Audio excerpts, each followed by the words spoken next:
Why do we dream? This is one of life's great unanswered questions. Given that we spend around 6 years of our lives in a dream state, it's no wonder people want to understand why we do it. Sure, there are theories, and I'll get to them, but there's no clear consensus on why we do it. No one really knows for sure. Or do they? Dreams are strange, to say the least, and for many of us, they hold great significance. So much that we like to share them with others at length, if we can even remember them, and try to interpret their secret and hidden meanings. So, do they actually hold any real meaning? Well, I have some ideas. Before we get to some of the bigger questions, let's just look at what goes on inside the brain as our nighttime adventures take their course. While sleeping, we go through different cycles of the 5 stages of sleep. These are divided into REM sleep and non-REM sleep. REM simply means rapid eye movement. It explains itself, right?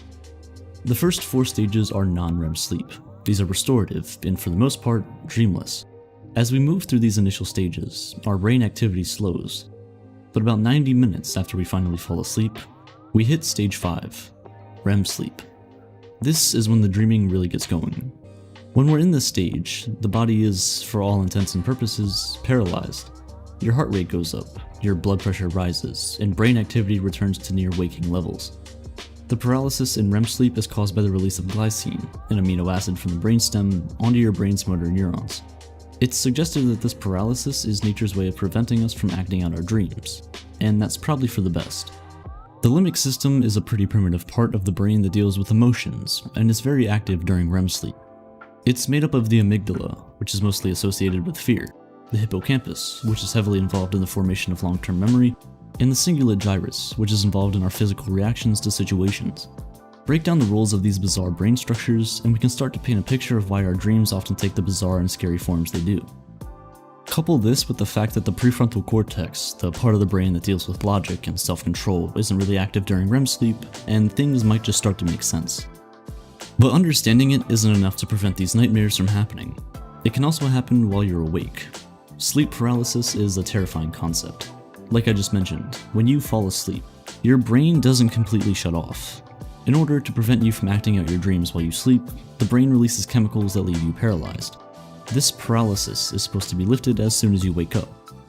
But sometimes, it doesn't. And that's where you get sleep paralysis. You wake up, you're aware of your consciousness, but you can't move. It feels as if there's a massive weight on your body preventing you from actually waking up. Sleep paralysis is often most caused by disrupted REM sleep, so some people may believe they're still dreaming when they're in fact awake. Because of this, some of your nightmares could leak into the real world. While undergoing sleep paralysis, you'll often see things standing in the corners of your room, or on the ceiling, or even closer. Luckily, this usually goes away pretty quickly. So, is it just biology? Is that really the answer? Is there no secret window into our psyche? Everyone, at one time or another, has wondered what their dreams mean. Some believe that dreams have no meaning and serve no function. Others believe that they're one of the most important things that human biology has allowed to happen. There's in fact many theories of why we dream and what purpose it serves.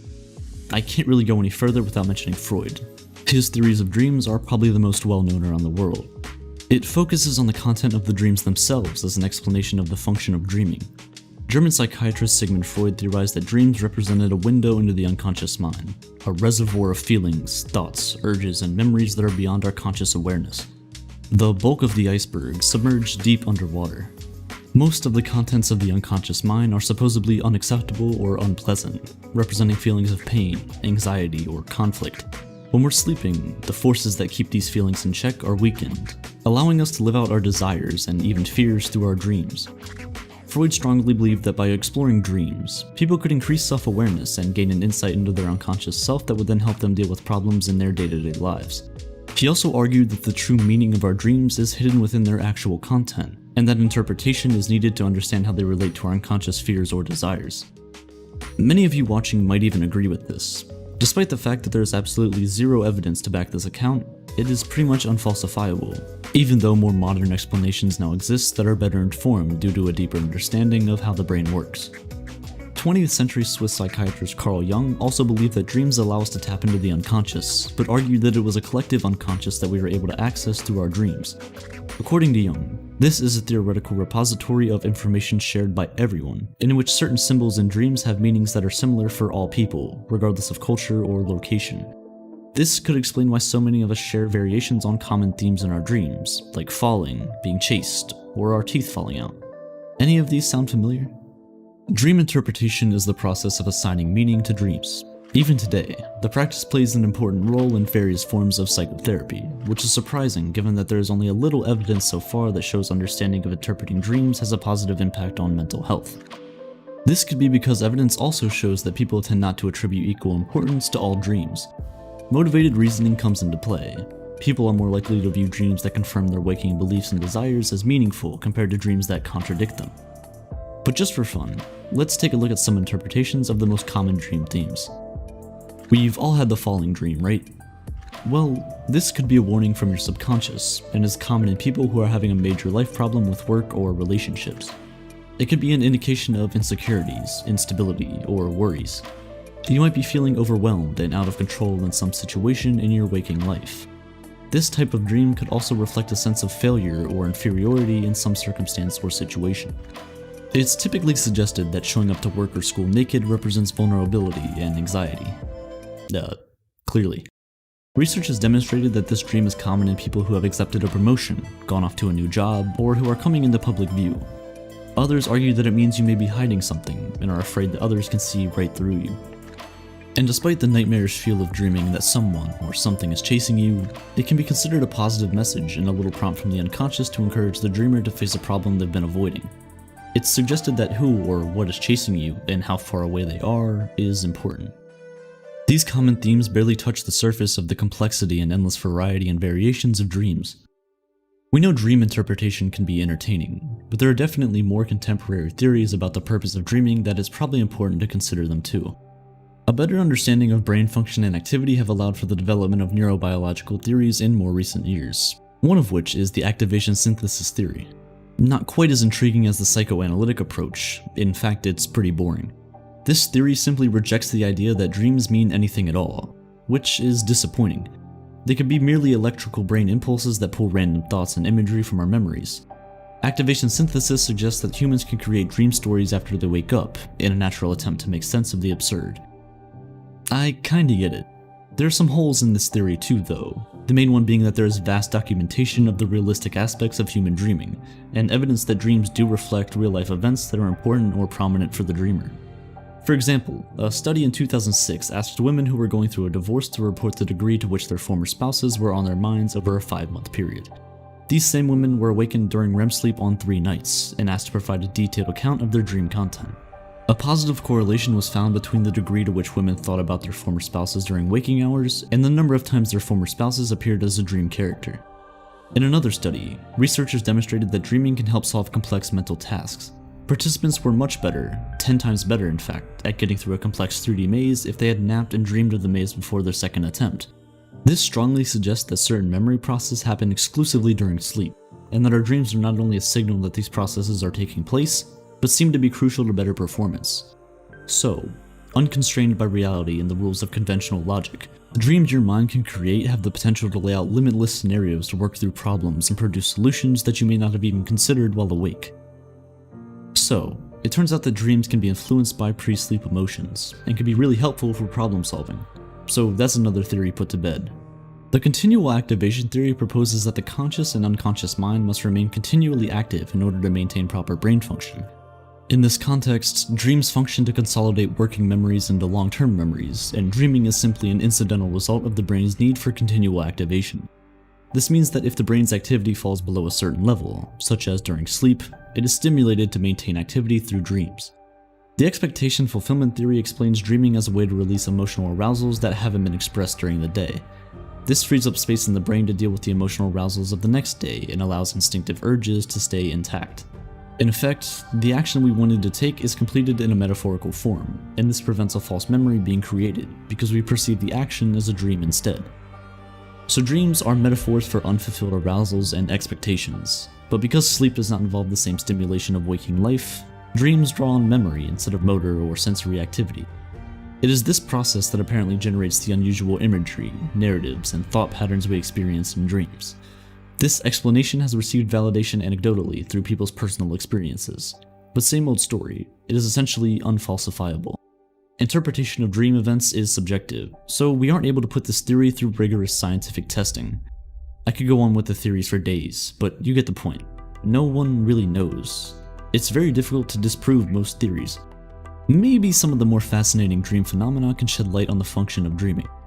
The term lucid dreaming was coined by Van Eeden way back in 1913, although people were writing about this kind of experience as far back as the 1800s. It describes a state in which the dreamer is aware they're asleep, and sometimes has the ability to control events and actions.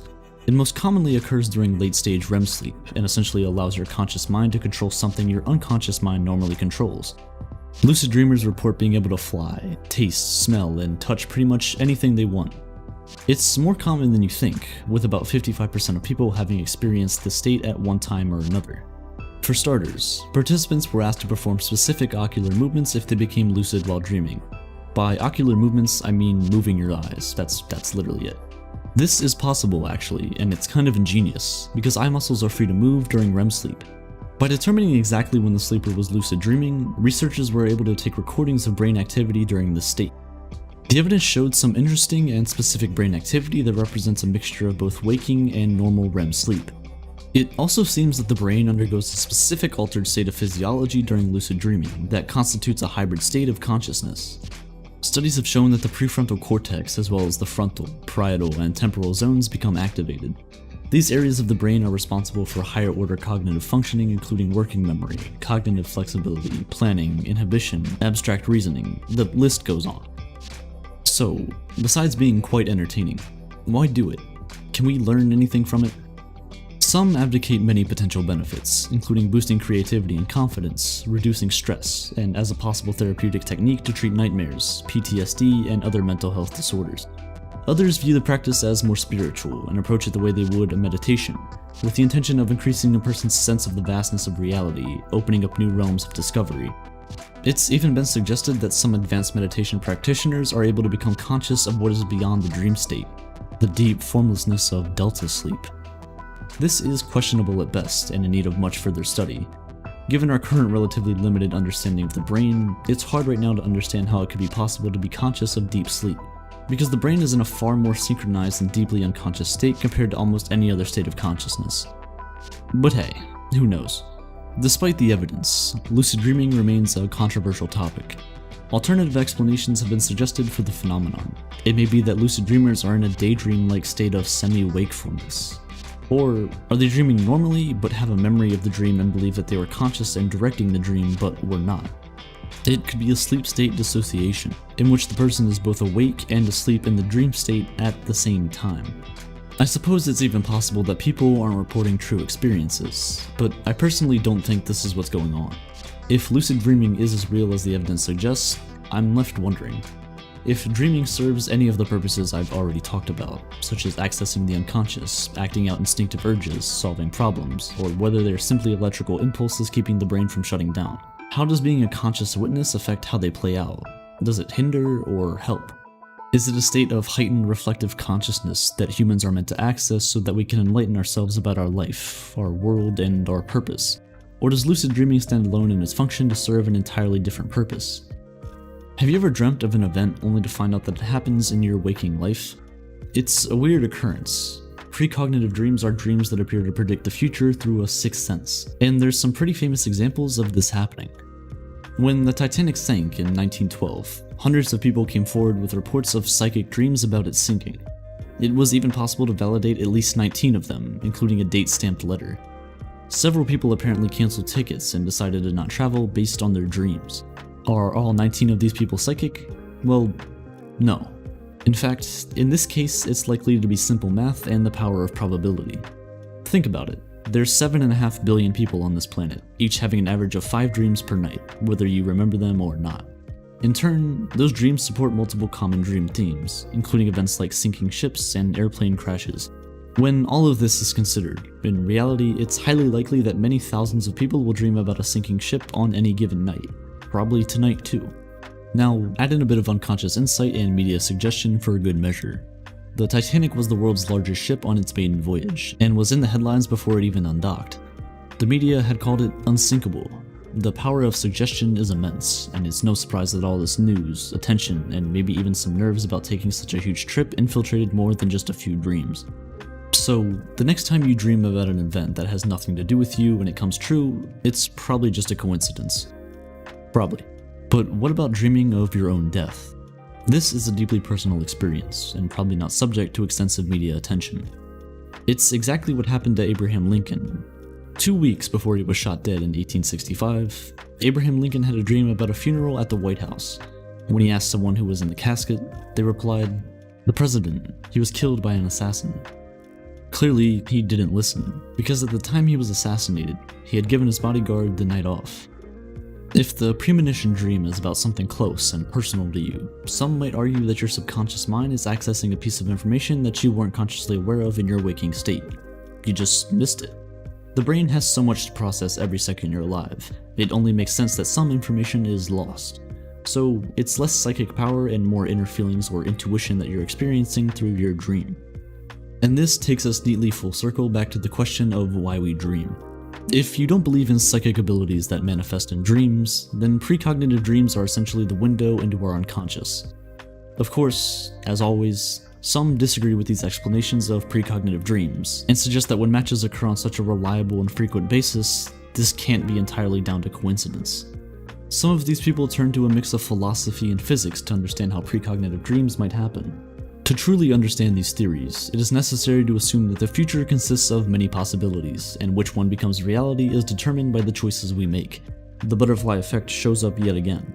Ultimately, common sense would tell us that dreams likely serve many purposes as opposed to just a single one, and how we choose to understand our dreams and why they happen is largely a product of time and culture. The function of dreams may have even changed as humans have, and continue to change across time itself. What once acted as a rehearsal system for evading predators is now serving to help us navigate the social and technological complexities of modern life and its stresses. Dreaming is vital. The link between dreaming and REM sleep is undeniable, as are the benefits of REM sleep for our health and well-being.